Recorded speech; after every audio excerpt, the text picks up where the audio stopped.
G'day guys, thanks for joining us again on a Thursday night for our weekly live stream. So today we are going to be talking all about reloading, tips and tricks, ways we do it. We'd love to hear your questions and ways you do it. If you have a better way, tell us. It's one of those things that you can always keep learning about, and there's so many sort of like life hacks you can do with it. So it's really good. But before we start, please go and subscribe to the channel and like this video, and you'll find Jason's and mine, all our links on our social medias are down below. So here we go. We'll bring Jason in. And how you going, Jason? Good, man. What's been happening? Oh, not much. Just getting ready and hopefully go for a little bit of a shoot tomorrow. It should have been a long time between drinks with me. Same, man. I wonder if everyone, let us know in the comments if you're going hunting for the long weekend. That'd be really good because I'm going away too. So going to try a new forest because the last one that I got onto got burnt out. So hopefully this new one we're going to go to is going to have something. But from what I'm reading online, it's not looking very good. Either that or they're lying, but we'll find out when we get there. So. Yeah, exactly. Well, you had the pictures of it in one of your last videos you made. It looked pretty desolate, like an apocalyptic scene from Mad Max. Yeah, well, pretty much 99% of the forest is gone. I didn't even believe my friends. So, yeah, man, it was interesting. Very sad indeed because that was a good forest I went to, and got a lot of memories there. Shot a fair few deer there. So yeah, it should be about 7 or 8, 9 of us going next week on Thursday for 4 or 5 days. So we'll give it a good run. There'll be a bunch of us. So basically, if there's nothing there, I'm sure with us all going in different areas, we'll maybe see something and report back to each other in the afternoon. Have a laugh, few drinks around the fire. Mate, can't wait. Been waiting 6 months for this. So obviously the rabbit hunting's fun, and I'm going to do that towards the end of probably next month as well, maybe a couple of weeks after the deer long weekend, but looking forward to shooting some deer, man. So, yeah, don't blame me. I can't wait to get out there and do a bit of pest controlling myself. Well, hopefully in the next couple of months it'll be good. So, well, you're not going to be here next week, so the week after we'll hopefully have some good hunting stories from you. Yeah, hopefully, or it might be no hunting story and couldn't see an absolute thing because I didn't see anything. So I'll spend all this time getting all this video to make a video, drone footage, you name it, DSLR footage, and probably all that and shoot nothing and see nothing. It'll be a waste of time. So, but hopefully not. We'll see. But you'll be camping and you won't be in the city, so that's definitely a bonus. Except it's going to be cold as shit. So, yeah. Yeah, well, it's been cold up here, believe it or not.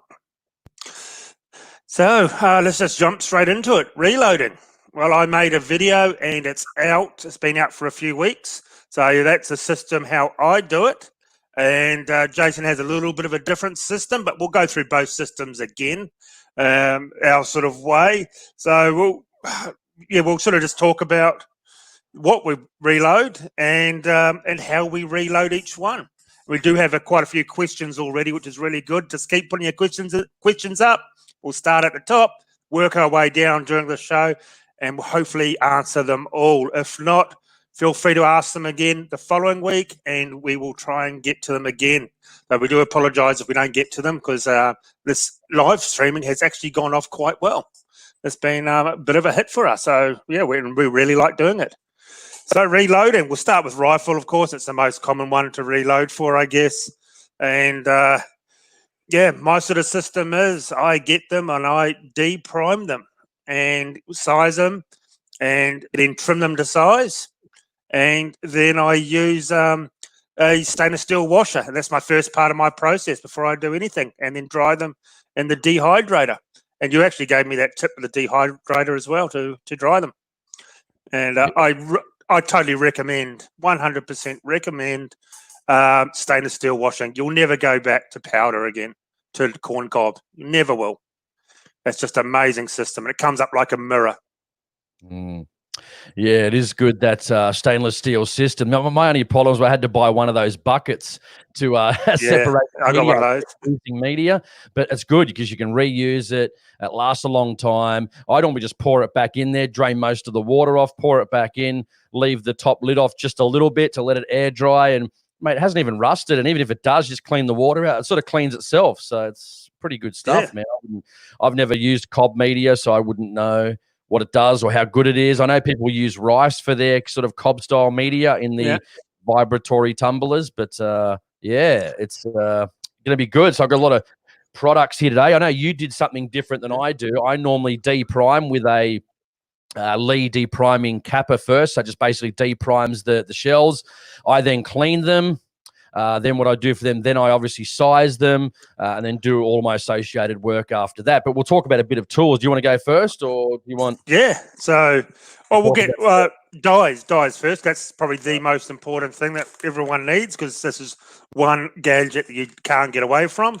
So I pretty much just use RBCS and Hornady are my main ones. I find them both extremely good. Hornady, some of them claim that you don't even need lubricant on them. So I do really like that. So I basically, this is a 6.5 PRC, just use the D capper and, of course, the seeder to seat the dyes. They're the only ones I use. Sometimes I will crimp them, my 308s, but it's either near or there. It doesn't really matter too much. I've tried the cheaper dyes.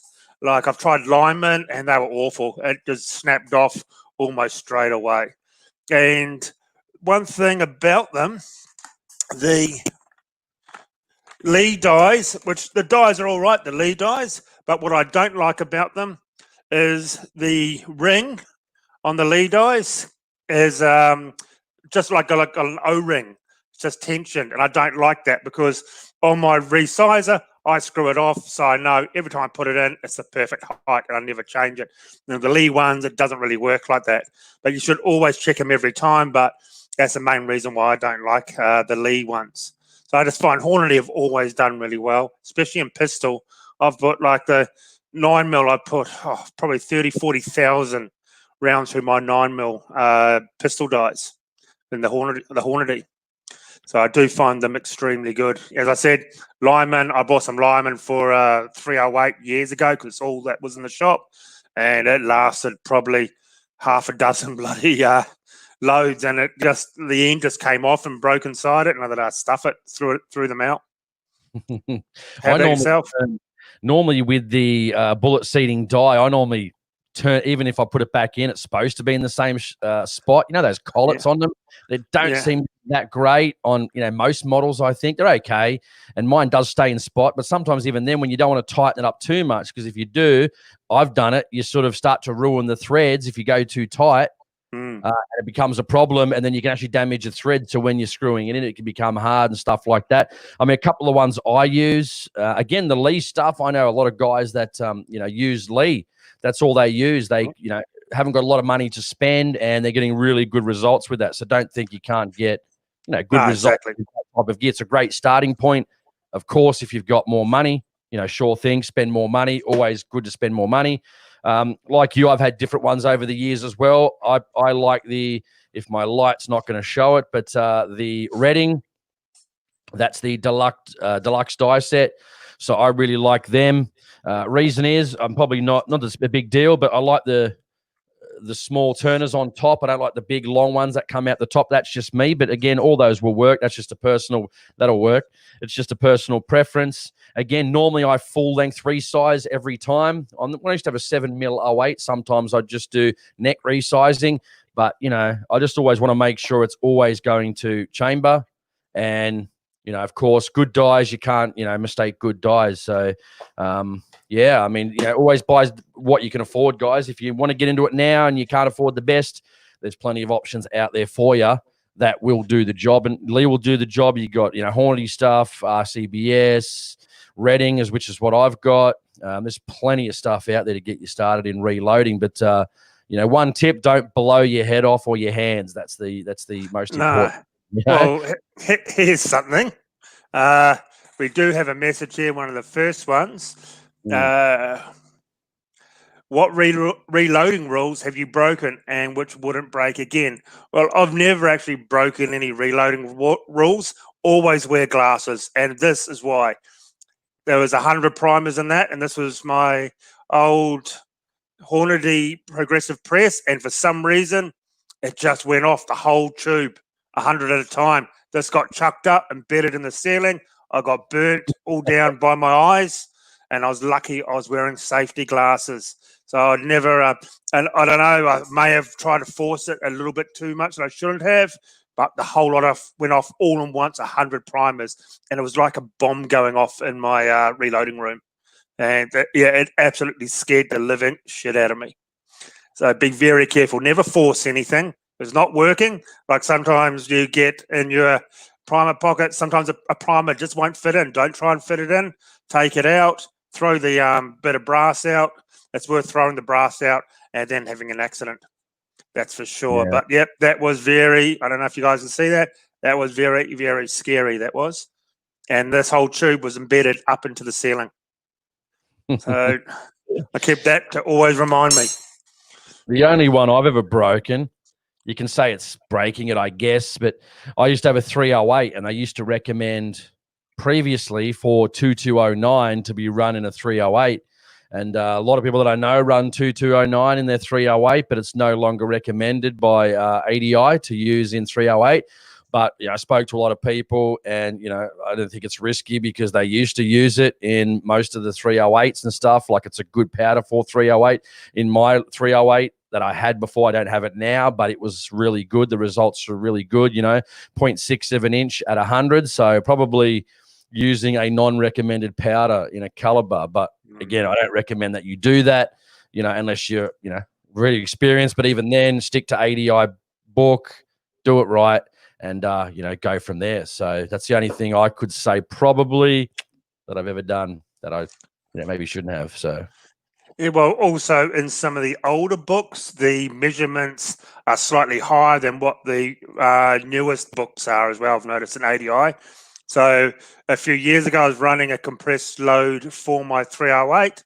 And when I got the new book a year later, that they had taken about half a grain off and recommended you didn't run a compressed load in that round anymore. So I stopped. I just go by the book, and you shouldn't have any problems. The powders are designed so you can't, in rifles especially, you can't get a double charge because it'll just overflow everywhere. So very rarely you'll get a double charge in a rifle. The only probably two, if you had to give two tips just right now, obviously, you really need to take care when obviously you're charging your cases, just like Aaron said. Very, very important. Some people want to charge every case. I don't tend to do that. I'll charge one case. I'll seat the bullet from there, check it, seat the bullet, measure it, make sure it's all good. And by the time, if I'm working up a load, I'll write it. Similar to this one, this is 300 Winchester Magnum.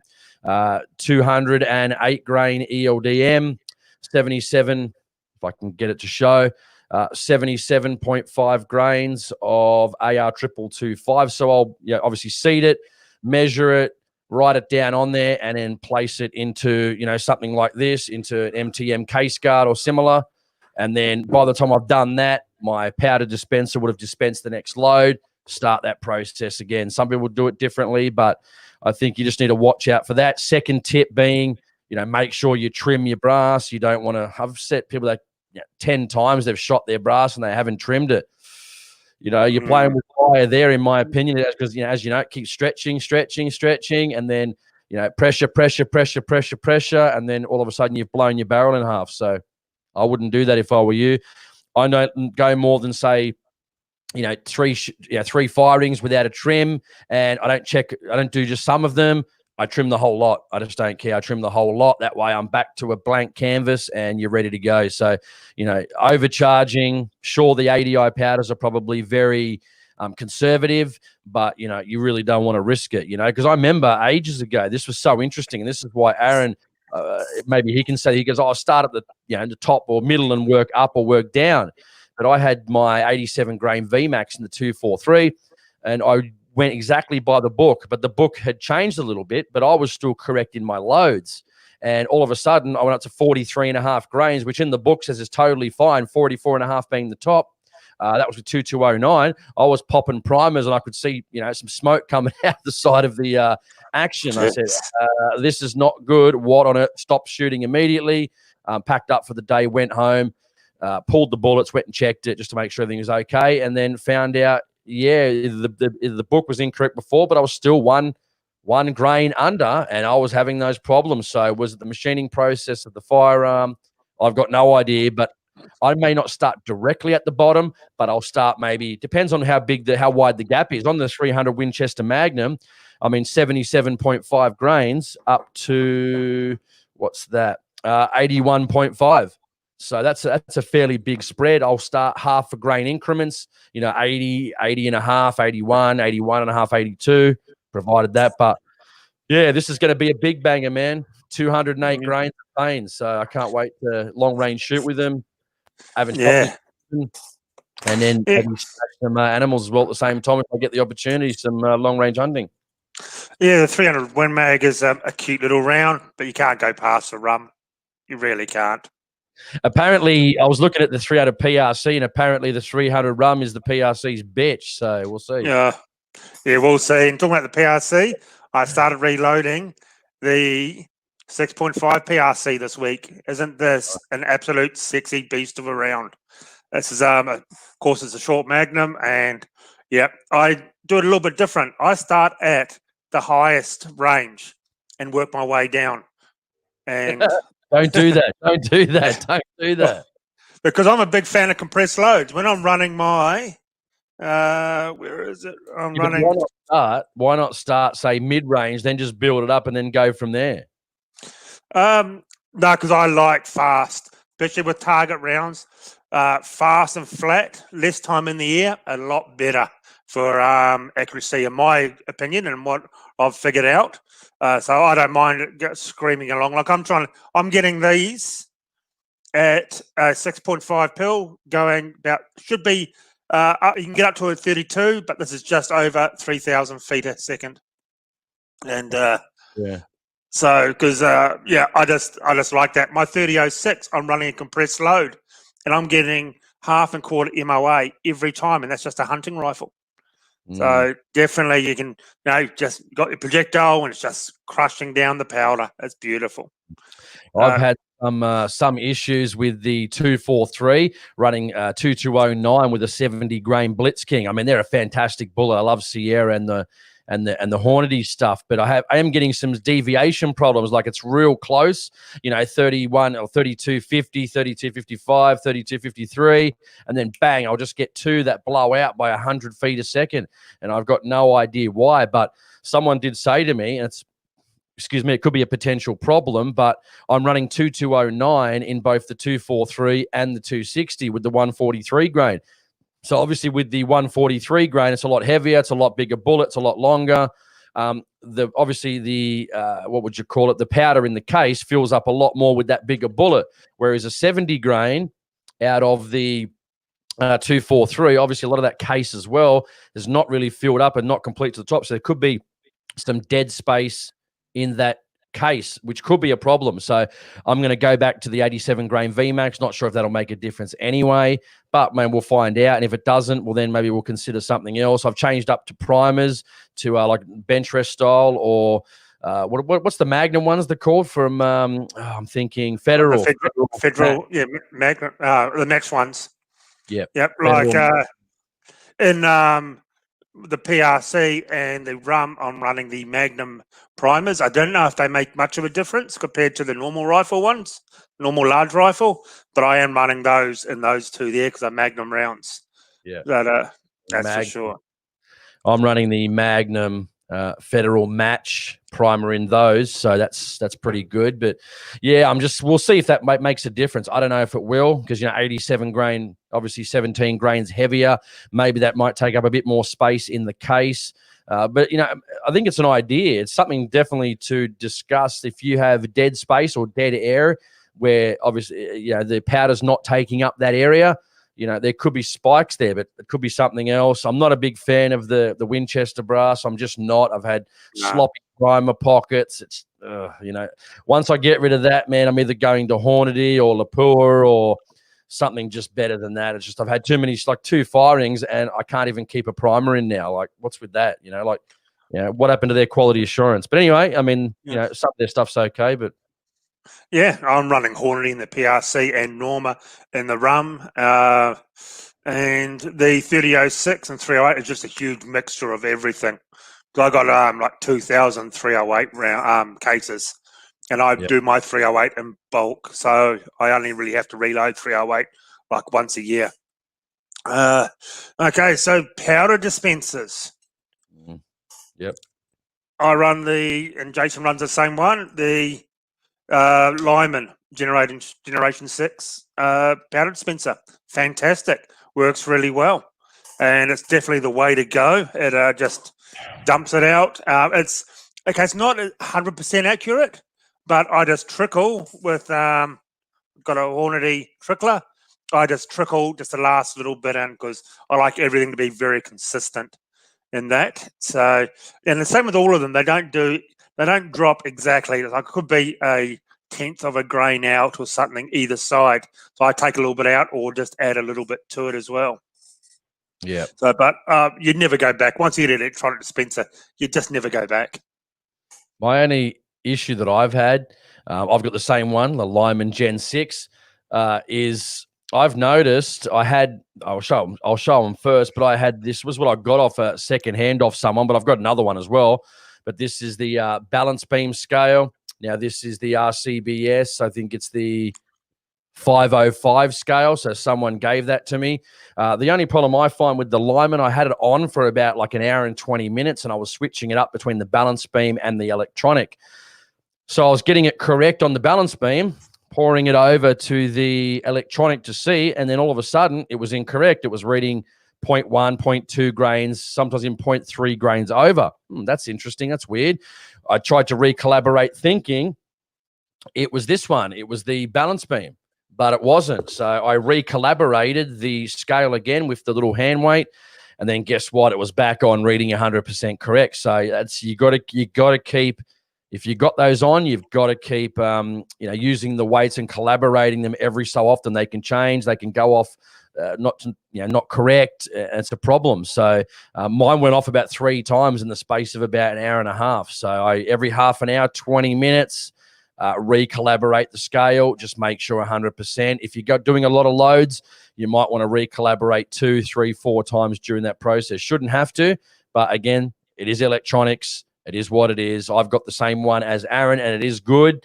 But again, I think initially, maybe if you're going to run some precision loads and do some load testing, just run them back between, if you've already got both, run them back between each other. Just make sure they're absolutely 100% and they're both reading the same. So when you do your load testing, you're going to get the results that you're hopefully after. So, yes, I agree totally. I do calibrate quite a bit, like every 10, 15 minutes. I'll just hit the calibrate and then carry on again. I've actually lost my weight that comes with it. I don't know where that's gone, but I do. how do you collaborate it then? No, I don't use the weight. I just put it on there and hit calibrate, and it just calibrates it down to 0 again, resets it. Okay. Yeah, but you need to collaborate it to that 50 gram weight. I think it is. You can't just collaborate it with the tray or whatever. No, that weight's only for testing, just to test it, see if it's done right. Oh. Well, normally on my Lyman Gen 6, you run through the collaboration of the 50 weight process just to make sure it's 100% in the collaboration. It collaborates to that 50 gram weight to be correct. So anyway, you probably get. I just hit 0 or whatever it says on there, and it resets it all again, and just carry on. Basically, because I've lost the weight, it's my fault. But I might buy another weight from somewhere. But yeah, no, definitely good, especially when you're doing bulk. As Jason said, you're running it out, and by the time you run it out, you go to the side, you put your projectile into it, press it, put it in the case, then it's finished spitting it out, and you do the next one. I don't run them like lots of 50 in the trays anymore, because sometimes it's not easy to make. It's easy to make a mistake sometimes. Everyone does it, and you don't want a squib to go off in your rifle, because that's it. No, that'll end your trip or your day out.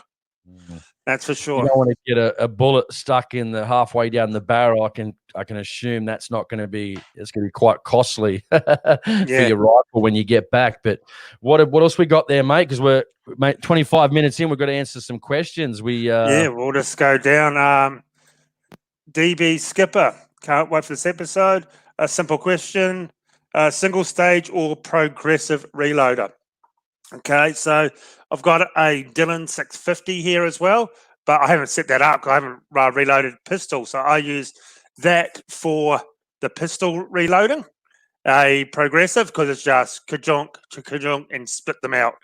And then for the rifle, I always use single stage, always, no matter what. So like my 45 ACP, I can spit out like 1,000 an hour through a progressive, but I just wouldn't trust that on precision rifle or even my hunting rifle loads. I still like things to be pretty accurate when it comes to a rifle, and you don't want any mistakes. It's going so fast, you can't really check it, and the amount of powder in that compared to that could be quite a bad ending to your day if something goes wrong.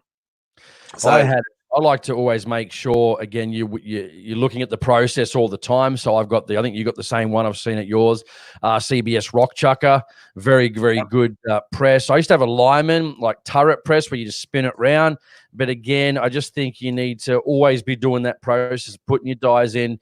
When I'm seating a bullet, I'll wind it out a couple of turns, maybe two turns, 3 turns sometimes, put it in, seat the bullet, realize, yep, okay, I'm way seated out, tighten it up, and then bring it down from there and bring the bullet in deeper from there. So, which always works pretty good for me. So it's really a single stage press. You get used to the process, because sometimes I won't reload for 3 or 4 months. Sometimes I reload 200 rounds and could last me 12 months. So, depends on if I get a new rifle or not. So, but when you do precision, like this may not be precision, but it's working for us, and you don't have to complicate it. Don't complicate the issue. No, exactly. And a lot of people I find are a little bit scared of reloading. They're a little bit too unsure. But definitely, if you've got a friend that reloads, sit there with them, explain it, make some of your rounds with them. And one thing I learned the hard way: don't borrow other people's reloads, because I had one blow up on me, and that's, I'm pretty sure, how I damaged my eye. A 45 ACP.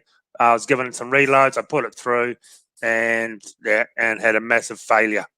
Lucky it didn't damage the gun at all, but never trust anyone else's reloads. I'll never run anyone else's reloads through my rifle, ever. So if something goes wrong, it's all my fault. It's my problem. But yeah, you just don't know what they've done or how they've made it, or if they really know what they're doing. But definitely get together with a mate and sit down and let them show you how it's all done. Even if you've got to make a few times, make rounds at his house until you feel comfortable with it, and then take it from there. That's definitely one way of getting into it. That will be the easiest way, because you look on the internet and there's so many people talking about it and so many different ways of doing it, and I believe it does get very confusing for a new reloader. Yeah, certainly does. Certainly does. We're going to go on to another question. Then we've got powders to talk about. We'll talk about some bullets. Actually, while you're looking at the questions, let me just go to this one. So when I go to my property, or not my property, but the one I got access to where I was shooting the rabbits, I've got to do some reload and testing for the new 300 Win Mag, the Bagara B14, which is what those loads are for. I've also got the 7mm Rem Mag light sporter for hunting. And obviously when you go away sometimes, even if you go to the range, you can actually do this. If you take my loads, like just say with this one, 77.5 to, what was it, 81.5 AR 225 powder, if you get a good load and you've paid for your range fee, or you go into your farm and it's 4 hours away, you want to preferably take a little bit of a reloading pack with you and do a bit of reloading there. So have all, you've got 100 rounds, just like here. This is a 50 MTM, right? So I've still got the top there ready to reload. So when I get down there, if I go, shit, that's a good load. Let's say it's, I don't know, what, 79 grains is a good load. I bought this thing to test it out. Talking about Lee products, I think this is a fantastic product, actually. This is their Lee little hand loader. So you can take down a little small set of scales, a trickler, maybe the Lee cup set, something like that. You take down your powder, you take down your dyes, and you can easily reload. Just hit myself in the head with it then. You can easily do a couple of 10, 20, or 30 reloads whilst you're on site, and then test that load again with your chronograph to make sure. Because if not, you're going to have to go home, reload that good load that you liked, come back again, pay more range fees, and do all this, which, the rangers will love that. But, you can do it. You can just head into the shed, or you can head out the back, quickly do some reloads. And, this is sort of like, just bang. Pump a few out while you're there. All you got to do, because these are already full length resized, charged, ready to go. All you got to do is put powder in them and seat the bullet. Done deal. And then check those loads while you're on site. So that was about 70 or 80 bucks, maybe I don't know, maybe more. Wasn't that much. Cheap. And that's definitely what I'm going to do when I go down there, when I run the 87s. I think I've already got a good load for the 87. But the 300 Win Mag, I want to check the loads, redo up a load that I like, check it, chronograph it. If it's all good, mate, I know, bang, I'm done in one trip or one range time. If you get there early in the morning, you can have it done. Yeah, what a great idea. It does look like a good bit of kit as well. That's awesome. So, Happy Hunter, I reload 9mm for my SIG P320, one of the greatest pistols you can actually get. I've got one as well. I use Winchester WST, but have trouble finding more powder. What brand do you suggest I use next time? Well, last time I reloaded 9mm, it was a few years ago. I loaded about 20,000 at a time, so I'm still churning through them. So I use his one here. I buy the berries in bulk for the pistols, just the berry projectiles. And they turn out 1,000 is like $150, what it used to be. So it's quite economical. And I was using ADI AP50, I think it was. But they are coming out with new pistol powders. I don't exactly know what the new ones are going to be. So I'm going to have to do pretty much some more load development. But then pistols are different. Pistols aren't made for long range. I just go like a mid-range or a full load in the pistol, because you want to make sure the semi-auto is going to have enough guts to come back, make the slide come back. So I go to the middle or the top, and that does me for the pistol. I don't really do any load development on them as for anything really, because as long as the projectile is going basically about 15 meters and I can hit a target, I'm happy with pistols. For that. So I'm not too sure what the new powders are like, but I will be finding out very soon, because I've got to start reloading more 45 ACP. So I don't know if that was too helpful. Why don't we talk about, while you're looking there, I'll start off with, while you're looking for some questions, maybe some bullets. What do you reckon, guys? Let's talk about bullet selection. Of course, there's a lot out there. I'm going to go, you've already seen that I'm running the 208 grain ELDM. And like I was talking about in a previous show, a lot of guys are now using the ELDM for obviously long-range shooting targets, but also long-range hunting as well. And I think there's a guy on, I think it's on YouTube, Nathan Foster, Kiwi dude. And he actually opens up the animals, goats, deer, pigs, stuff like that, and shows you the internal damage from ELD match bullets, which is good. Again, I'm not saying definitely use it, but it's really up to you. But if I had my time over again, where is it? I'm running out of the 260, 143 grain ELDX. If I had my time over, I would run the 140 ELDM, but that's fine. I've got it working with a really good load, 42.5 grains of 2209 powder. Again, check your manual. This one, because I'm not going to be shooting this gun a lot, is the 7mm Rem Mag. I'm running the 162 grain ELDX. Again, Hornady, under half-inch groups out of every gun I've ever shot. Same as this Sierra. And Again, because it's a brand new gun, a mixture of long range hunting and target, 208 grain ELD match bullets. So can't go wrong with Hornady, guys. I've had really, really good success with Hornady. You know, Sierra are good, but bang for buck, mate. Hornady without a doubt. Yes, I agree totally. In the 6.5 PRC, I'm running the 147 grain ELD matches, and for my 3006, and I'm running a 30 cal SSTs for hunting, and these definitely put the hurt on animals. It just destroys them.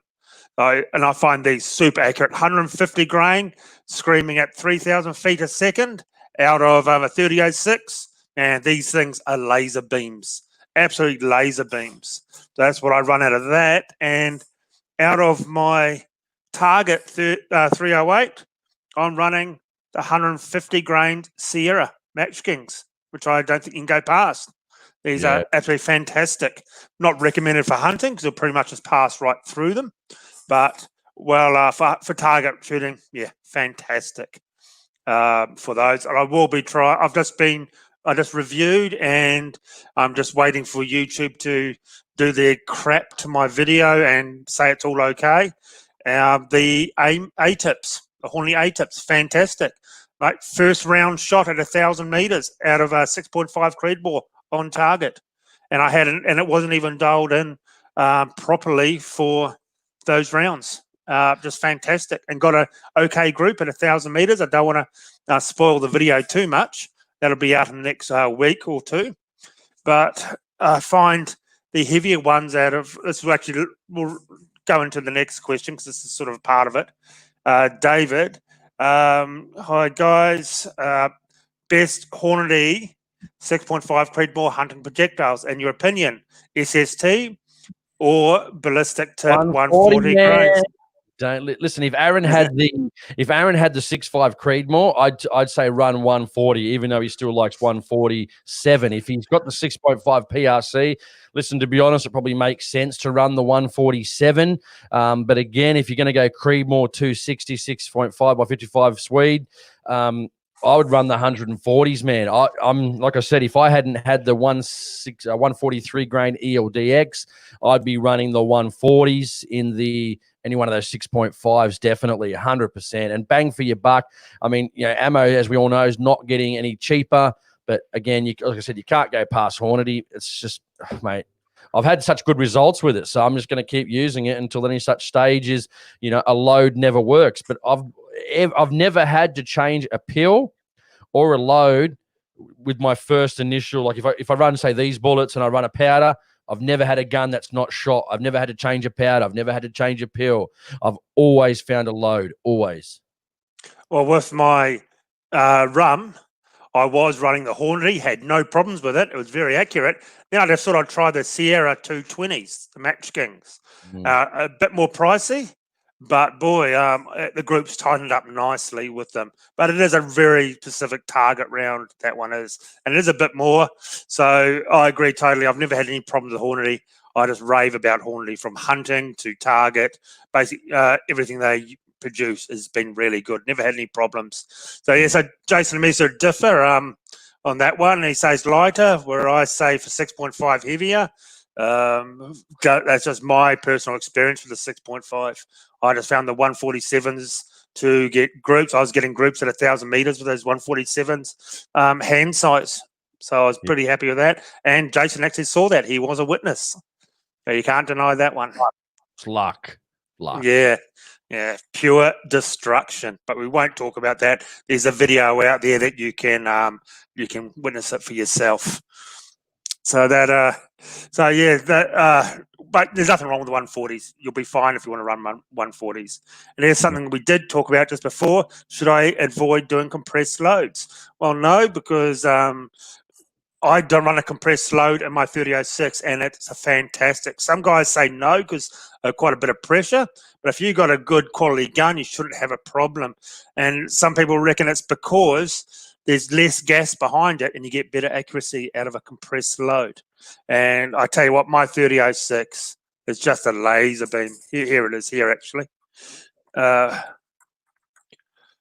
Yeah, my 3006 SSTs, absolutely fantastic. And that's a compressed load.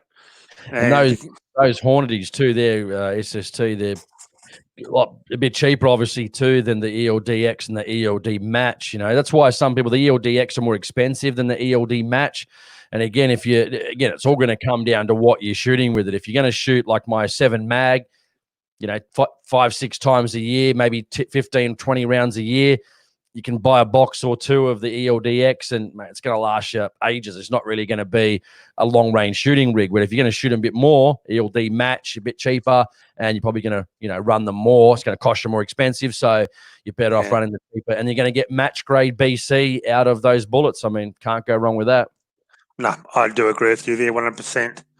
And hey, you go. Yes, you go. Happy Hunter has got a Dillon 650. Wouldn't use anything else. Most people have a Dillon, will never go back to anything else. They are very good, but they are very expensive. But if you are reloading a ton of stuff, it's definitely worth spending that money, especially if you're a pistol shooter and you're pumping through it, because the price of factory does cost a lot. So definitely they are well worth it. I'll just go through these questions, Jason. You just tell something else you got. Next one's for me is an interesting one from Shane. I was just reading it. Okay, Shane Gibb. Hi, fellas. Picking your brains. Jace, I use 87 grain Hornady VMAX in the 243 with 44.1 grains of 2209. Shoots excellent. What about you? I'm looking at I've got my thing up here. Let me just go back. That's pretty decent. The top one there at 42 grains. Sorry if you can't see it there, guys. I'm trying to get it out of the glare. That's 42. That's well under a half-inch group. Then I had pretty good groups. That's 43 at the top, even better, right? So that's good. That's 2209 as we we're just talking about. And that one at 40 at the bottom there, 44.5 grains is good. So I'd probably go that 44.5 again, extra speed. It's still shooting good. I haven't run that over the chronograph yet. Luckily, I found that on the internet because I did post that somewhere. When I searched it, I found, because I'd run the 87s before running to the 70 grain Sierra Blitz King. So I'm glad I actually found that on the internet because I was looking for it and I finally found it. So as you can see there, that bottom one, sorry about the glare, my ring light's there, 44.5 grains. Or, I mean, look at that group there at 43. Shit, man. Like that's well under a quarter inch at 100 meters. You can't beat that. So yeah, man, that's my thing. 43 or 44.5 grains, 2209. Very nice. Get on it. Very nice. Yep. 243 is a very nice flat shooting round as well. So it is, definitely worth it. That's for sure. What do we have here? Here we go. There's something very good. Lou, what reload starting kit do you recommend without spending a fortune? Well, I first brought, and this was years ago, so I don't know about the prices lately. I brought in RBCS Rock Chucker starter kit. Came with absolutely everything, and it's still going to this day. But you do find you do upgrade to the electronic powder thrower, to a case prep machine that we'll show you soon. Yeah, and you sort of upgrade a few things on the way, but the base thing is still there, and it has everything there that you can actually get started on. So I use that. Is that RBCS? Is that a new brand I haven't heard of? Oh, sorry. Yeah, okay. Yeah. Cheeky fuck. It must be RCBS. I'm like, is this a new brand? I just can't wait to find out. I might buy one. What's it called? RBCS. Oh, wow. Nice. Jason's been hanging for 3 weeks to call me out on something. Finally, he did it. Finally. Yeah. Payback's going to be a bitch. So, yes, that's what I started with. A mate of mine just brought the Hornady reloading, the Lee starter kit. Very good value for money. It's extremely good, and it'll get you started. And they're only a few $100. But in time, you find you will upgrade. I think the most important thing, get a good, solid press that's going to last you pretty much a lifetime. Mine's still churning away after all these years. But you'll always end up upgrading other things in the future. So how did you start, Jace? I just, even if a hunting rifle, I'm probably never going to make my money back because I don't shoot enough rounds out of those. But you know what? It's just really for accuracy. I want the best accurate load. I want a specific type of bullet. The power of reloading that I saw, I had a 7mm 08 years ago. Fantastic caliber. But at that time, it was sort of not newish, but it was hard to find brass and components every so often.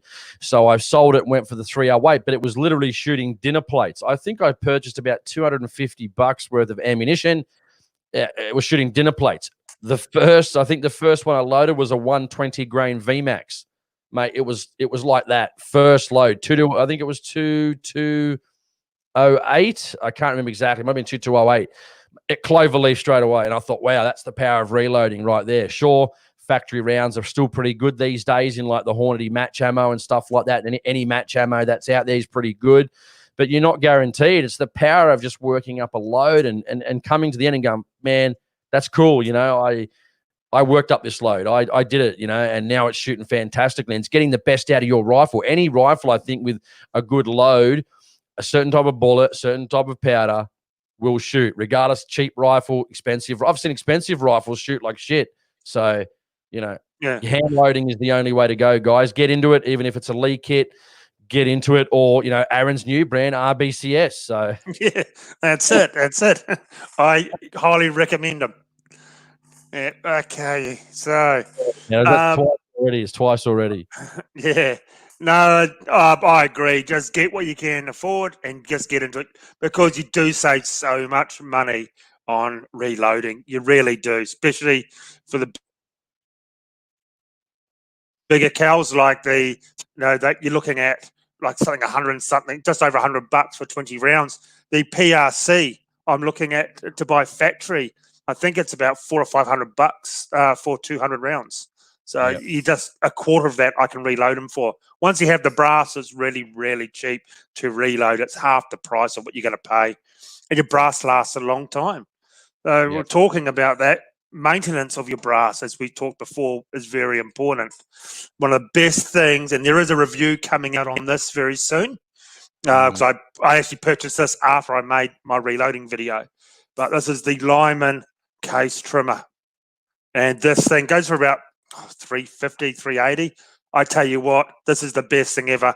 It just comes with the different dies you just put in the end here, and it comes with all the standard ones, and for odd sort of calibers, you can buy them separately for about $10. You put them in, and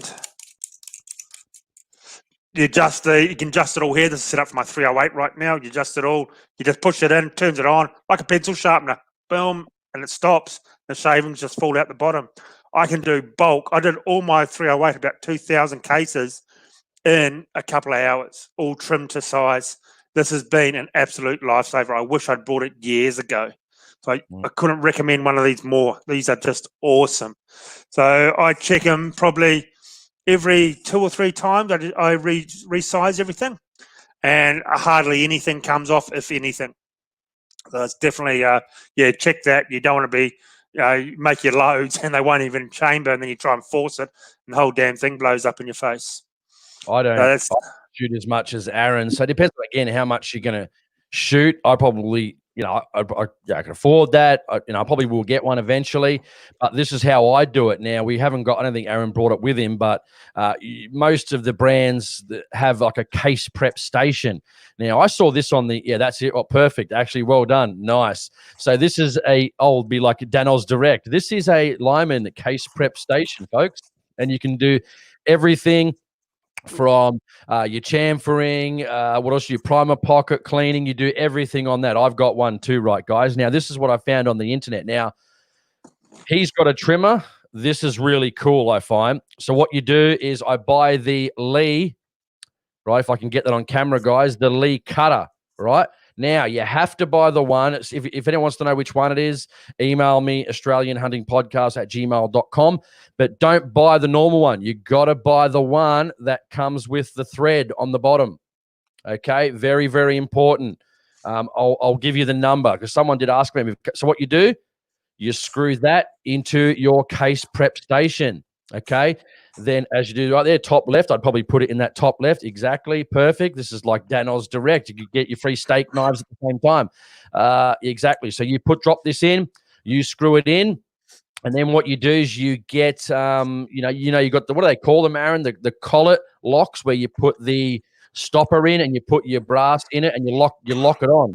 Okay. Then what Yep. you do, you put your brass and you lock straight over the top, and this will trim it all in one station. You trim, deburr, or then chamfer all in one go. You don't have to worry about, sit there doing one, going to something else. You don't have to do that. I put it straight on the trimmer. So this is actually spinning around slowly on the trimmer. It doesn't take much to trim a case. If it actually needs it, it might take about 10 seconds if it badly needs trimming. And then all you do, straight onto it, boom, drop it onto that, straight onto your chamfering, inside and outside, bang, one done. Unlock your collet, new brass in, lock your collet off, bang, straight onto your trimmer, bang, inside the neck or inside the case mouth, bang, you're done and ready to go, all on one station. So again, guys, make sure you get the one with the threading on the bottom, the cutter with the threading. Don't know what the number is off by heart now, but if you want to know, email me and I'll let it know what it is. I can do it all in one, whereas Aaron has to go from one station to another. He reloads. He does pistol, so he probably needs it more than me. Can you use it for pistol? No, but to be honest, I've never had any problems with pistols. I've reloaded my 9mm dozens of times and never had a problem. And plus, it's just so cheap to buy new stuff to throw it out anyway from the pistol. Yeah. I've never really had any problems with the pistol. So, no, you can't. You just physically couldn't hold it, I don't think, in that machine, because you got to hold the end of it. So with the pistol, you probably couldn't. But it's for a rifle. I've never resized my pistol whatsoever. You get a few split cases, I just throw them out. And half the time, you don't even realize they'd split until you get home. Yeah. And don't forget, guys, there's a cutter, and then you've also got the caliber specific depth gauge as well. So you've got to buy both of them. They come in 2 different packs, and they'll come with the brass lock and nut as well. So it's easy to put on. Just release it, mate. You're good to go. And I can cut and trim all in one go. So it's just really suits me down to a T. So I don't shoot as much as Aaron, so I probably won't have to, buy one of those. Probably I'm happy with what I've got, and it does a good job and it works fantastically. So maybe you might replace the cutter after 4 or 5 years or something. If you've done 10, how many thousands of rounds, but I don't shoot that much. So anyway, next question, man. We got to start hitting the questions. I think we got heaps, man, heaps. Okay. Wow. Blown away, man. I'm just looking now. What do we got? 76, man. It's just building up. This is insane, guys. So thanks very much for that. That's insane. Yeah, the live streams have been going so well. And we enjoy it. Jason, we talk about it all week. We actually look forward to coming on doing this. It's so much fun. Love interacting with you guys. So what about 410 shotguns for his son? Yeah, not bad at all. The ammo's a little bit pricey. You and me were shooting 410 a couple of years ago when you were up here. And out of the circuit judge. Man, I was whacking play targets with that, remember? That was insane. Yeah. I mean, I couldn't hit him with a real 12 gauge, but I could hit him with that bloody Rossi circuit judge. Unbelievable. But yeah, definitely 410 for a young fella getting into shooting, definitely doesn't knock you around, and at closer ranges, it definitely does the damage. That's for sure. Not a bad choice at all. Just remember though, it's going to be 12 gauge is always going to be your cheapest. So just be aware of that. It's going to be expensive to shoot, but hey, yeah, they're a good little popper, mate, on rabbits, things like that. Great little things. So yeah, they also you can get 12 gauge low recoil projectile rounds as well. So that could be another option to look at, and it'd probably still be cheaper than 410. Here we go. Yeah, nice. I like this one. Good evening, boys. Good news. Finally got my Bagara. Nice gun, HMR, and she's an absolute beauty. Well, Jason's got one, but he hasn't shot it yet. Can't wait, man. Bagara B14 HMR. Yeah, I'm really impressed with it, actually.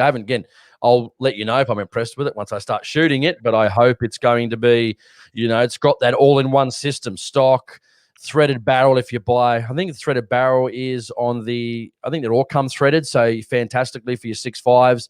I got 300 Win Mag, mate. The stock is brilliant, cheek piece, good weld, mate. I'm glad I got it before the price hike. So, but there's plenty of good guns coming onto the market, guys. You know, there's definitely a smorgasbord for us shooters to be able to purchase anything we want. So, yeah, exactly.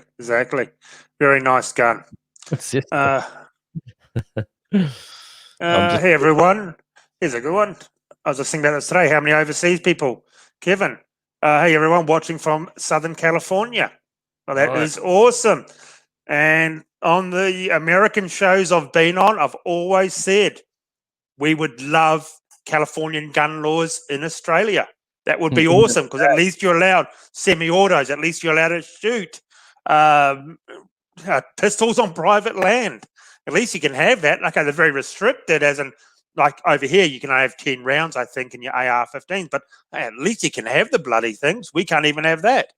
Nice to see you, some of the American fans. I love talking to them. They definitely have a very, very healthy gun culture over there. And yeah, it's always interesting to hear about what they do over there as well. I'll give a shout out to my mate, Aussie Pew Pew. He's a good bloke. He's down there. I haven't gone that low yet. Canberra, just under Kevin. He's a good guy. So, Aussie mate, how you doing? No, he's good. He's on my page a lot as well. He's a top bloke and a good shooter. Breaking in a barrel. I got a question about breaking in the barrel on a new rifle. What do you do, boys? Thanks, Mickey. I don't do anything. I just shoot. That's it. Shoot it. And normally when you buy a new barrel, a new gun, it's had several rounds through it. I think the Border Force test the guns here. Don't hold me to that, but I've heard that. And take their ballistics detail, one of the projectiles, in case you turn out to be a bad person, which we all know you never are. And also the factory where they're made, they test the guns. So I don't really do it. I just shoot it and then clean it. How about you, Jace? Yeah, mate, the same really. I just, a lot of people say it's a gimmick. Some people say it's not, what to believe. I don't know, but I've never bothered with it. Sometimes I'll bring the gun home, give it a super good clean, lube it up. Before I go to the range, I'll clean the lubricant out. And sometimes I might just shoot, just to, I don't know if it's me, but just to foul up the barrel a bit before you do your load testing. I'll shoot 5-6 rounds just to, let it sort of settle in. That's just me probably doing nothing, but obviously, again, clean barrel, 5 or 6 rounds through the gun just to foul up that barrel, get it ready for your rounds, and then start going from there. Then I'll obviously start my load testing. If then it comes to needing a clean, say 20, 30 shots in, then I might give it a good clean. But after the clean, I'll always put, 3 or 4 rounds in it again, just to foul up that barrel before starting that process. I know there's a couple of guys that went shooting a couple of weeks ago, and all he did was put a dry patch through his barrel, and then it blew the groups out to about 2 inches. Within 3 or 4 shots, it was back shooting under 0.5 inches. So that's just a dry patch, let alone cleaning, lubricant, any crap like that. So something to think about. Yeah, I normally have, like with the PRC, I've made up just some average loads just for sighting in, so I can get it pretty close to a bullseye at 100 meters before I start the actual load development phase. And so that'll pretty much get a little bit of copper in there that will help with accuracy as well. So that's normally what I do. So Dave, where can we get cheap bulk 308 projectiles for long range nowadays? No more Z-Maxes. Cheap, I don't know. Nothing's really cheap anymore, is it? This is something Jason and me talk about quite a bit each week. Things are going up, unfortunately. The Z-Maxes I was using for the Honey Zombies for hunting, and they were fantastic for hunting. Long range, I wouldn't really use them myself, but that's why I run these ones here, the Sierra Match Kings. But they come in at about $100, basically $1 a pop, pretty much. That's pretty much between $80 and $100. Most shops are all around the same sort of prices. What's it like down in Sydney? Pricing, yeah, it's hard. Yeah. I mean, everything's getting more expensive. The dollar's gone to shit. It's picked up a little bit, but will we see? Actually, it's interesting. We'll find out. I want to find out what the US Australian dollar, because one time there, what was it? Probably a couple of months ago, maybe 3 months ago, it dipped down to about 50 cents. Oh, sorry, 55 cents, 55, 56. So that made things more expensive. As Aaron knows, I was looking at getting a couple more scopes, but I've got to hold off at the moment because things are just getting too expensive at the moment. And me and Aaron were talking about that shooting is really getting out of the price of a lot of the, not the average citizen, but what people can afford, especially if they've got families, kids, and things like that. But as we know, prices go up. Companies have got to stay in business. It's just how it is. And maybe people might shoot less. They might hold off on that scope, which is disappointing because that affects businesses. But it's a it's a tough one, isn't it? It's a very tough one to navigate because, they want to make more money, but people might hold off. People lost their jobs during the pandemic. So it's, do what you can, I guess. It is very hard. I talked to a couple of importers, and the two that I actually talk to and deal with, top people, and they have said to me they try their best. They don't mark up like some of the other guys do, really pump up to make a ton of cash. They try and keep their costs down and their markup down so the shops can make a little bit on the product as well, and it's still pretty much affordable to the public. So it is going to be hard out there, especially right now with this pandemic stuff, and our dollar's so bad. So things are going up. On average, I've gone up about 10%. And I was just making a video. I've got a new video coming out soon, a new sort of a format. And I had to do a bit of research on this one, and I couldn't believe how much some of these guns have gone up in price since the beginning of the year. I was staggered, really staggered. It's just a bit of a shame. You really just have to hunt around, but I do find with projectiles, most shops are pretty much close to each other. See, one AUD is 63.83 US cents. So it's definitely back up from what it was, about 7 or 8 cents. So, but things aren't getting cheaper, and unfortunately, I hate to say this, but the dollar's always better for us under a Democrat government in the US, like Obama. Mate, I was buying some stuff over for it. It was 1-to-1. Actually, I had this debate with my dad about 6 months ago. Oh, Australian dollar was never worth more than the US. Yeah, it was. I think it was a couple of years ago. I think it got up to $1.06. I think, maybe even $1.10. It was worth more than the US dollar, and I was buying things. It was amazing. It was amazing, but Then the party finished. Then we had to get back to reality. But it lasted a good couple of years. Like at least in the 95 cents, it's almost on par. It's awesome. But I tend to only buy things that I can't sort of get here unless it's really outrageously priced, and then I've got to think about it. So whether I'm going to do that, I don't like to, but buying from overseas is a hard one because I would never buy something like a scope or anything expensive. I'd always go and buy it from a shop, no matter what, because something goes wrong, man. And for example, some new scopes, even I've seen expensive ones, fail, and the Australian importer is not going to fix it, and nor should they. So you haven't bought it through an Australian company. So it's just a bit risky, I reckon.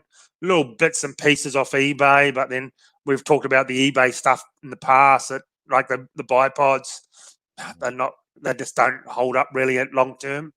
And it's not worth it now anyway, is it? It's not worth the changeover because it's only worth 63 cents. So, it's probably not much point talking about it per se at this stage until the dollar, gets better. But most of my stuff was stuff I couldn't get here, the odd bit of clothing, because I had some really cheap deals through Cabela's and stuff like that. It just depends on what you're looking for. But, mate, let's go to a few more questions. These are pumping, guys. It is just insane me looking at it right now. Okay, what digital calibers do you recommend? Well, I don't use digital calibers. I do just these King Chrome ones.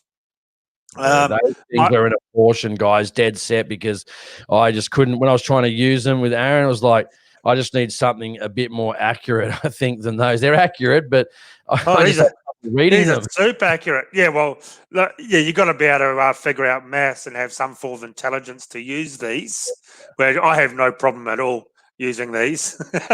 So, yeah, oh, excuse me, I do have a sort of a chest infection. Uh, yeah, I use these. I do want to get a good pair of digital ones. They are easier. I got to agree.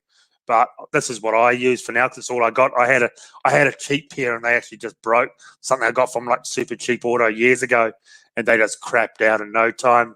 Once again, with measurements, get a good brand and use that. I That's for think there sure. was I had a digital King Chrome, I think, and maybe they were from Bunnings anyway, about $50 or $60, maybe $70. They weren't too bad. They still work for me now. My only issue with them is the bloody battery always runs out, and I've got Yeah, to make sure I go, shit, I've got to go to Bunnings again and pick up some batteries. So, but yeah, definitely yeah, get it.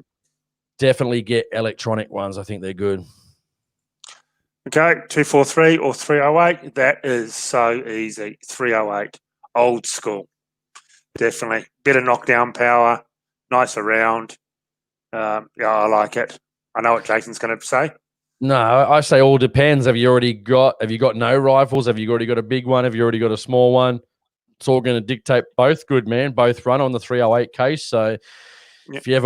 if you've got one and you ever want to rebarrel it or anything like that, it's easy to do, because that's why I stick to some of those rounds, like 260, 243, even 7mm 08 and stuff like that. They all run off the 308 parent case. So you're good if you ever go, no, I don't want that caliber anymore. I might try 22 250, or I might want to go to a 308. You're sort of still able to do that based on that case. So it's pretty good, I always find with hunting rifles, stick to a common caliber. Like I use a 30-06 and Jason uses 223 and 308. And I use a 308. No matter where you go, if you run over ammo for some reason, you can pull into pretty much every single gun shop on this planet, and they're going to have 308, 243, 30-06, 223. So it's not like you're going your specialty rounds for like the PRC for target. That's totally different. Totally different. Like I don't take that out. I wouldn't take that out bloody pest control. So definitely stick to the common rounds, I reckon. Shane Gibb, 165 grain Sierra Match Kings, the 30-06, 2209 powder. That's what I run, and a compressed load. Aaron, do you like zingers from KFC? Fuck yeah. Unfortunately, I like them a little bit too much.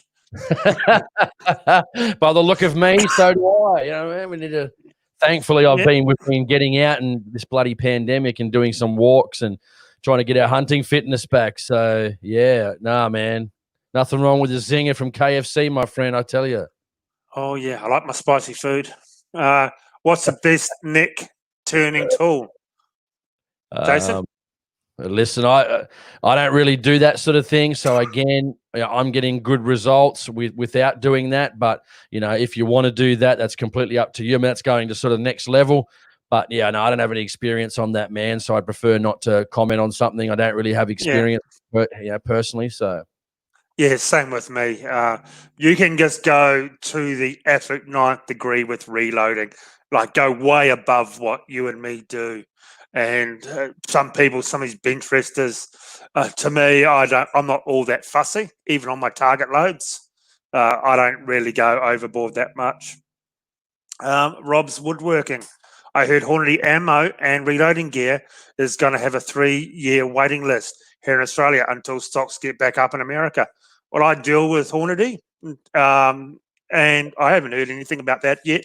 But and next time I talk to them, I will ask them. But honestly, I have not heard that from Hornady here in Australia at all, that anything like that. And I still see Hornady on the shelves everywhere. And I've had no problem picking some stuff up. So no, I'm not too sure about that. So far, not yet. Any word down New South Wales about that, Jason, along those lines? Nah, yeah. Let's just wait and see. Shipping is slow. I did buy some fishing related gear from China about 2 months ago, and it finally come the other day. Just some good lures that I like to buy that are reasonably priced. But yeah, man, not really seeing much on that. But yeah. Here's a good one. Have you ever reloaded 762 by 51 brass No. for 308? No, I'd only use the 308 personally, even though they're so much the same. But 762 by 51 is pretty much rated for higher pressures, I think. I could be wrong there, but if it doesn't say 308, I just wouldn't do it. It's just too much to risk. That's just my opinion. Yeah. Um, 243 gang. It's the next one. Rise up.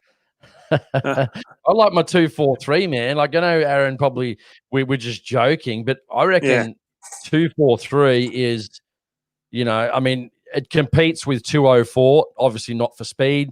250 with 87 grain VMAX, dude. Wow. It's a souped up varmint round, man. You can smash goats with it. I've got one. I've never, ever thought in the history of my shooting I would ever buy a 243. But then you start stepping up and you go, wow, well, if a 223 is going to smack them pretty hard, maybe 87 grain VMAX will be great out of a 243. It's got a BC of like 0.4 or 400. So, mate, I love mine. I just think it's great. Will I always have a 243? I don't know. Nothing's really exciting me to get into anything else other than 243 for my varminting, but the 87 grain VMAX are not too expensive. You can buy them in packs of 500 from depending on where you want to buy them from.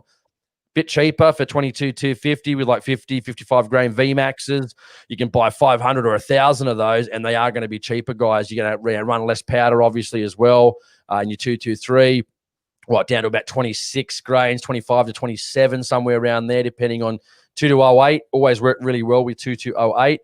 But yeah, man, I love 243. Nothing wrong with that caliber, man. I'm going to smash some goats with mine. And when I do a couple of more videos, hunting videos for YouTube, can't wait to get some footage of the 87 grain VMAX, because the 70 grain really screws them up. So that's for sure. Yeah. Deep guts them, the whole bit, all in one go.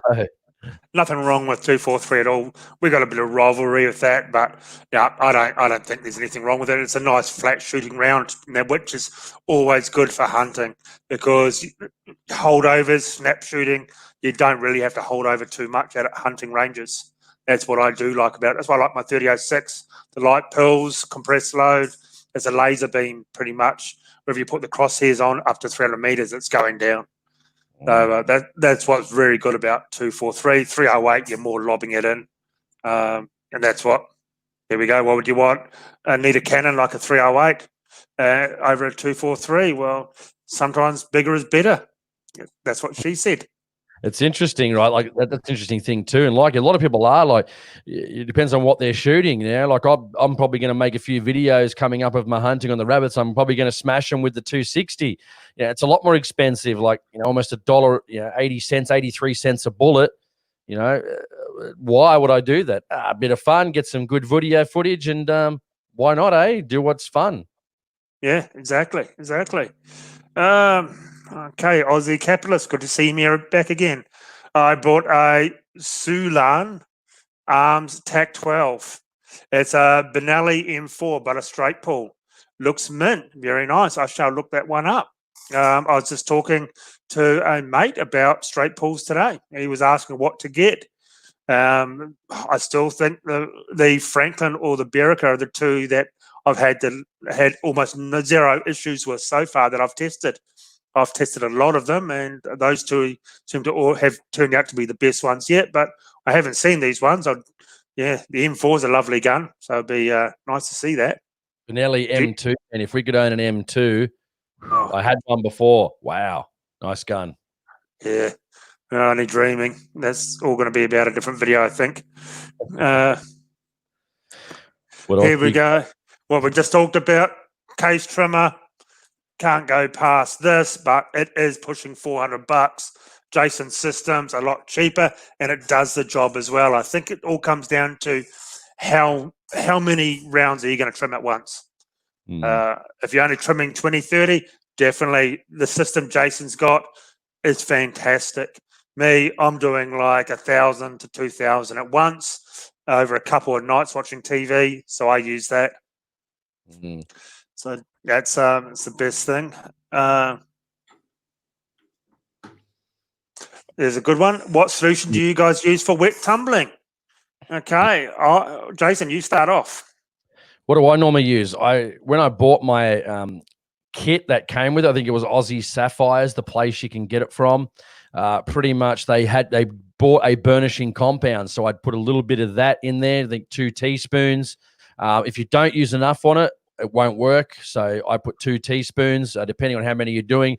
Normally, if it's a big caliber, I do 50 cases. If it's a small caliber, I do 100.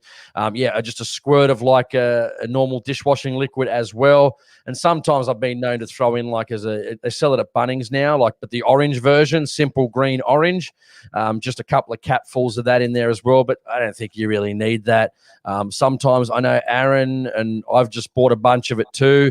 Trying to find it on the internet cheaper. What's the one you use, Aaron?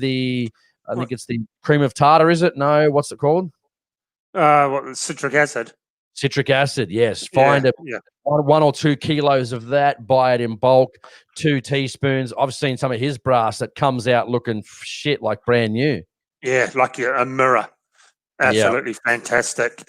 Yeah, so I use, but this is the thing, I'll get into this. I use a decent amount of citric acid. You'll see it in my reloading video.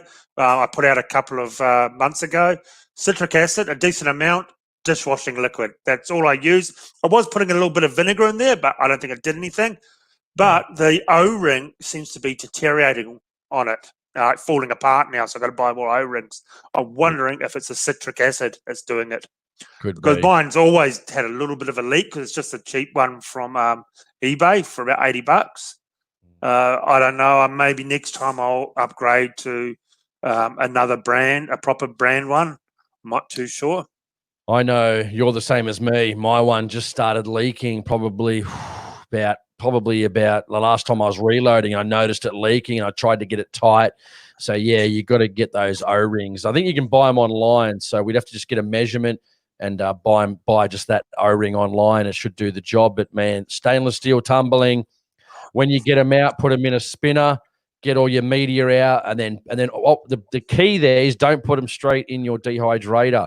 Put them on a towel, half a towel, flip the towel over, rub them in the towel. You've got to get the big wet spots off them, and then you throw them in the dehydrator. Leave them on it. You don't have to do too much, but you got to make sure you get that water out. I've had them where I haven't, and they haven't gone off. It's just primer's gone bang, and it didn't do anything. So you got to make sure you get that water out. I like to leave them on for at least 4 to 6 hours on the hottest setting. That way, if there is a little, bit of extra water in them, it's not going to be an issue, and it's going to have a chance to actually dry out because those on the high setting do get pretty hot. Yeah, I wash them for about 2 to 3 hours, and it's amazing how black the water goes. Just absolutely black. And then I wash it out, towel it off, 3 hours on 70 degrees. But then I'll leave them a couple of days just sitting there before I reload them as well. Man, there's a lot of 243 lovers on here tonight. Oh, there is. Good to see. Yeah, here we go. Franklin Arsenal is the Frank Ford. Well, that's the 12 gauge. Oh, no, Frankfurt Arsenal is the brand. Are you talking about the Frankfurt Arsenal spinner? That's what I've got. I think Frankfurt Arsenal. Okay. Spinner. They make equipment. So the one I've got, it's like a bucket and a basket all in one. I think that's what he's talking about. If I'm wrong, please let us know down below. That'd be great. I think you're right. Yeah. Here we go. Hey guys, what case trim do you recommend? We just talked about that. Man, you're right about the okay, here's one, Jason. 243, 6 kilometers, sub MOA. Yes, I think Fug Vision has been eating a few mushrooms. I don't think they'd actually go that far. They'd probably travel that far, shooting up into the air, but accurately, no. Not at all. Accuracy, AKKARASY. Nice. No, I think the A was the only correct spelling for accuracy. A and Y. Nice. Okay. Never shot a 243. You take this one, Jason, and I'll just keep going. 243, but now I might have to get one now, seeing all you say they're so good. any recommendations for a hunting rifle? I think there's plenty out there, man. You got your Sowers, your Howers, Ticker, obviously. You got, man, there's so many out there to choose from, but just buy the best one you can afford, man. If you need to save for an extra month or two, do that and get something decent. But any of that, sub 1400 is going to get you a pretty good rifle, man. So okay, 300 WSM or 308. What's better? And I've ordered myself a Hell's Canyon, very nice, and 300 WSM. I know you have a 3006 model, awesome rifle, extremely accurate. Well, the PRC is based pretty much on a 300 WSM, and that's a 308 there, if you can see it. Very nice round, very fast and hard hitting, and it's a short magnum, of course. So well done. And the the Hell's Canyon, fantastic rifle. Yep, I definitely do like the Hell's Canyon, but I do think my next 3006 is going to be a Sour. So that 223 I brought is fantastic. Surprised no one's brought up 223 tonight for reloading. Yeah, I like those ones, man. 308 is going to do the job. Again, depends on what you want to do with it. If I was going to go close quarters up to 300, maybe 400, I'll probably do 308. Anything beyond that, 300 WSM, and same thing up to 440. You can go 400. 3006. They're all going to do the job. But if you're going to long range shoot, I'd probably go the WSM. That's just me. But yeah. Okay, have you guys heard about the suppressors being able to obtain in New South Wales? Well, we've all seen that payment this week. So Jason knows a little bit more about that than I do. So this one was about Shawmac Industries. They got $500 in regards to basically a grant from the government. I think people are probably making out more than it is. Of course, mate, we would love suppressors. They absolutely should be here. Should have happened a long time ago. I know one of the organisations in Queensland, they got a letters back saying basically they're never going to legalise suppressors, or at this stage it's a prohibited weapon. I wrote letters years ago. They've been telling me that since 2012 in New South Wales when I got responses from the government here. So, mate, that was 8 years ago and we still don't have suppressors. It's just, mate, it's absurd. They're whinging about noise all the time with ranges, urban encroachment. We just need to get suppressors. I mean, most countries have got them. Even anti-gun England. I interview a lot of people from England. They've got suppressors. The farmers almost mandate they must use suppressors on their farms. Same as New Zealand. I watch a bunch of guys from New Zealand legally, just not even a license needed, buy it straight off the shelf. So, yeah, man, we should be getting suppressors, dude. Who's fighting for us to get suppressors? Nobody. No one. Pretty much. They're just worried about their cushy jobs, man. So staying in Parliament, staying in their cushy 180K jobs, disappointing, mate. We should have had them long before this. Yeah, so that payment wasn't a thing to get suppressors. It was more of a business grant payment, wasn't it? Yeah, exactly. Here's a good one. 300 PRC, as good as 243. Well, it's actually a lot better. Bigger pill, going faster, and just an all-round nicer round. I think that is going to be the next big round is the PRC, 300 PRC, and, of course, the 6.5 PRC. A lot more rifles are starting to come out of the factory in 300 PRC. But you're gonna pay more for bullets. You're gonna, it's again like I was actually shocked, like I said, guys, when I bought was it 500 gram or a kilo? I think I can't remember exactly, but I mean, almost 80 grains of powder. I mean, that's going to get expensive after a while, that's for sure. So again, the bullets are about $83.77. I get them a little bit cheaper, but not by much. They're in the late $70s / early $80s. So getting expensive, man. If you're just starting, I'd go 243. But one day I'll probably look at either a PRC 300 or because I've already got the Win Mag, I might jump up to like a 338 or something. But that'll be later down the track. Yeah, my next one's going to be a 338 Lapua. What's a good laser dot to put on a 243 after accuracy long distance? Well, a laser, Is it a Forget joke or- about it. Yeah, why? Absolutely why? Wouldn't even dream of putting one on. We've all had the fun laser thing. I put one on my 308, an eBay thing, and it just fell apart the first time. I've put them on shotguns just for a laugh, and they've destroyed, self-exploded. Long distance, I shoot a lot of long distance, and I've never needed a laser. You can't even see them during the day. Listen, I've got one off eBay, man. I'll sell it to you for $3,000. Yeah. Well, I've got a real good one that goes about 2Ks off eBay, and I put that on my 308, and we were shooting long distance at night. And yeah, I was hitting stuff, but it lasted probably 5-10 minutes, and it just rattled itself to pieces. We've got about we can probably go to 8:35, guys. So we've got 10 minutes. Let's smash through a couple of questions, mate. But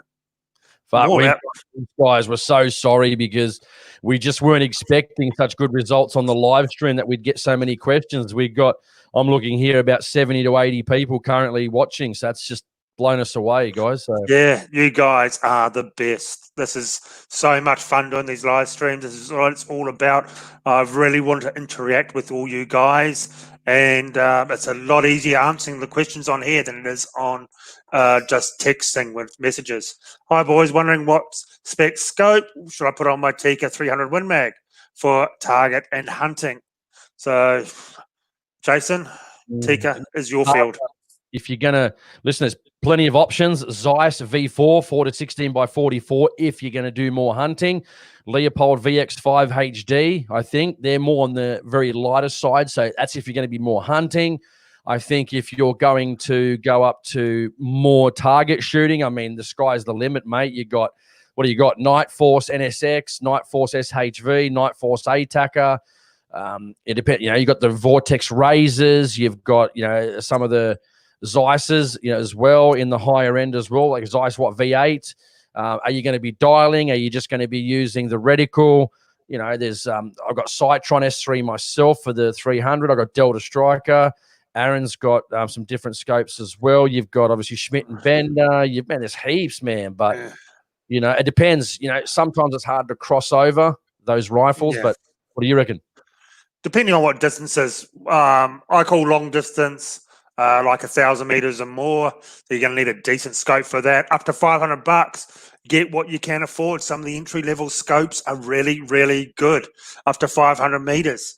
Past that, you really do have to sort of step it up because you just want that clarity at longer distances. But up to 500, the entry-level scopes, some of these scopes coming out are really good. But you don't have to bust the bank. And once again, are you dialing in or you use holdovers? That's a hard one. That's something that a show that you and me are going to do in the future about hunting versus target.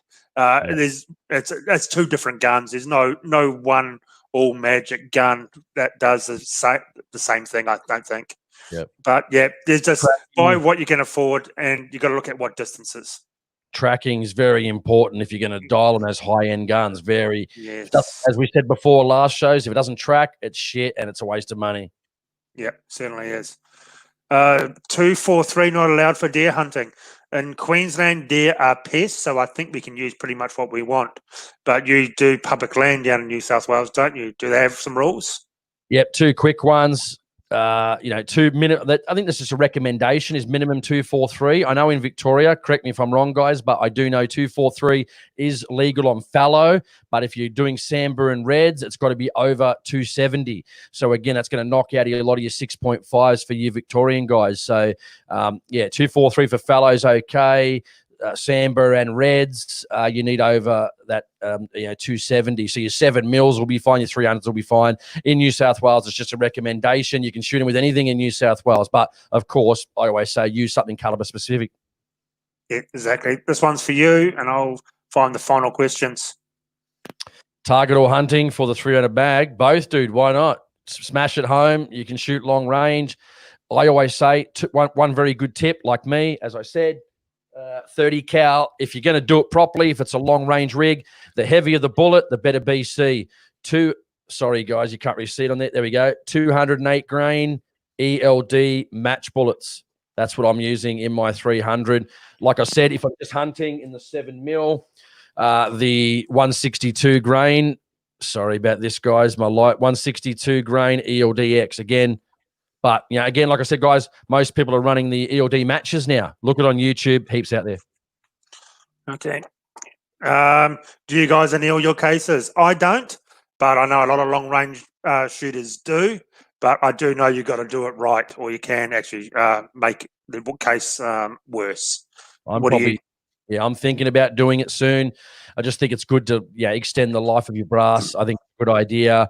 I would. If you can afford it to start, go ahead. If you can't, just get started in reloading.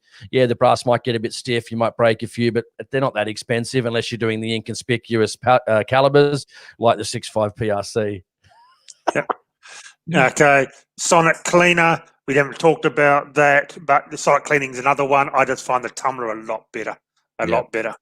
I'll tell you what, let me say one thing. Sonic cleaner for your muzzle brakes, I use them perfect. Mate, about 10 or 15 runs through the sonic cleaner, clean as a whistle. Yep. Nice, because that does build up, I've noticed. Manual powder thrower versus an automatic powder dispenser. Automatic all the way. All the way. That's for sure. Balance beam, for accuracy, I think for long range, if you're not shooting a lot, if you're shooting a lot, go electronic. There's a lot of stuff on the 243. Loving the 243, guys. Welcome to the club. Join me. Like I feel left out. I'm going to start running a club for 243 owners. What do you reckon, guys? Only going to charge $100 a year. Yeah, mate, we should just do a 243 live stream, and you just talk for an hour and a half, and I'll just listen. Thanks for the advice, Jace. 243 just jumped over to Browns Plains. Good shop. Useguns.com page to see what they have. Nice stuff. He does have a lot down there at Browns Plains.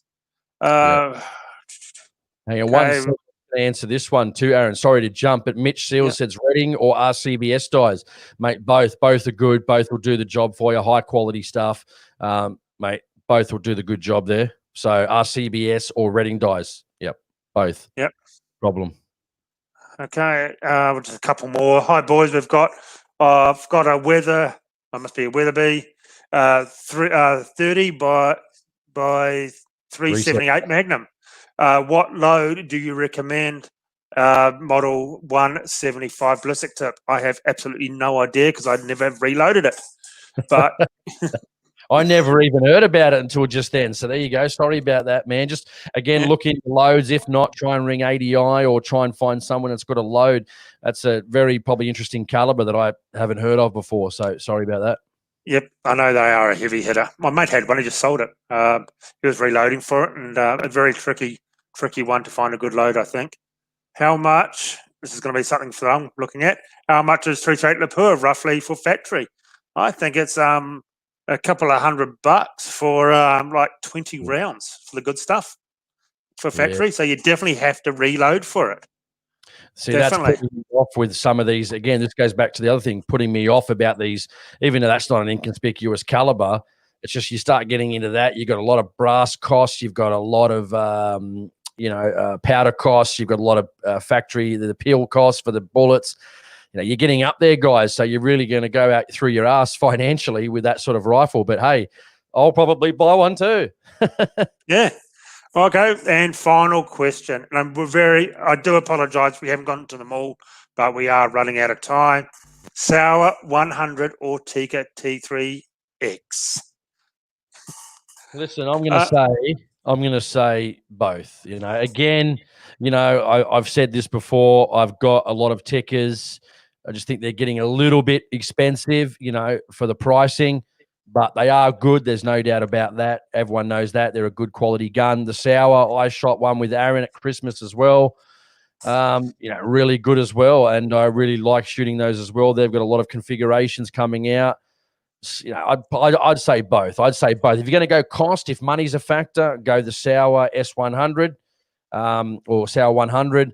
If money's no object, again, you got different models of the T3X as well, so it depends on your budget, mate. But both for cheaper, Sauer. Yeah, definitely Sauer. They are fantastic. Sauers for me, they're my new favourite rifle. They make the actions for Rigby. They also own Mauser, which is definitely one of the best rifles, the M18 you can get on a budget for around $700-800 now. So definitely the Sour, beautiful. I bought a 223, fantastic, absolutely fantastic. Okay, just one quick one. This is something. Oh, sorry, say, Jace. No, that's a good one. I was going to say Yeah. do that one because we were actually talking about this today, guys.